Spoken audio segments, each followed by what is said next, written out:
13వ తేదీ ఫిబ్రవరి నెల 2025వ సంవత్సరం. ఈ రోజు దేవుని వాగ్దానము యెషయా గ్రంథము 58వ అధ్యాయము 11వ వచనము. యెహోవా నిన్ను నిత్యము నడిపించును. సహోదరి సహోదరులారా, ప్రభువుకున్న మరొక పేరు ఇమ్మానుయేలు. ఇమ్మానుయేలు అనగా అర్థము దేవుడు మనకు తోడుగా ఉండును అని. మనుషులు మనకు కొంతకాలం మాత్రమే తోడుగా ఉంటారు, కొంతవరకే సహాయం చేస్తారు. ఏదో ఒక రోజు వారు మనల్ని విడిచి వెళ్ళిపోతారు. ఎవరిపైన మనం ఎక్కువగా ఆధారపడతామో వారే మనకు దూరం అయితే జీవించడానికి కూడా కష్టంగా అనిపిస్తుంది.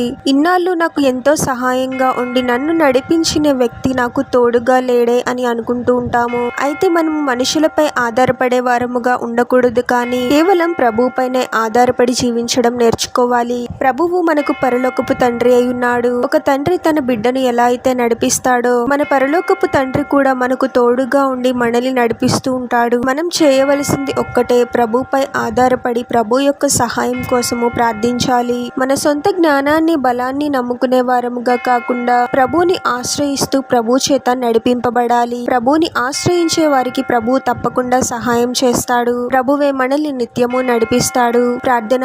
పరిశుద్ధుడవగు ప్రభువా, మీ పరిశుద్ధమైన పాదాలకు వేలాది వందనాలు, స్తుతులు, స్తోత్రాలు చెల్లించుకుంటున్నాము తండ్రి. మరొక నూతన దినంలోనికి మమ్మల్ని క్షేమంగా ప్రవేశింపచేసిన దేవా, మీకే స్తోత్రం ప్రభువా. కేవలం మా జ్ఞానాన్ని బలాన్ని మనుషులను ఆధారం చేసుకుని జీవించే వారముగా కాకుండా ప్రతి పరిస్థితిలోనూ మిమ్మల్ని ఆశ్రయిస్తూ మీపై ఆధారపడి జీవించే వారముగా మమ్మల్ని దీవించండి తండ్రి. మేము ఏ పని చేయాలనుకున్నా దాని నిమిత్తము మీ సన్నిధిలో ప్రార్థిస్తూ మీ చేత మేము నడిపింపబడాలి ప్రభువా. మీ తోడు మాకు ఉంటే చాలు ప్రభువా. తండ్రి బిడ్డను ఎలా అయితే నడిపిస్తాడో ప్రతిదినము ప్రతి క్షణము మీరు మాకు తోడుగా ఉండి నడిపించమని ఈ ప్రార్థనలో ఏకీభవిస్తున్న ప్రతి ఒక్కరిని పేరు పేరున దీవించి ఆశీర్వదించి అభిషేకించమని, వారు చేసే ప్రతి పనిలో మీరే వారికి తోడుగా ఉండి వారిని అన్ని కీడుల నుండి అపాయాల నుండి మీరే వారిని రక్షించమని ఈ మా మనవులన్నీ యేసుక్రీస్తు వారి పరిశుద్ధ నామంలో అడిగి వేడుకొనుచున్నాము తండ్రి. ఆమేన్.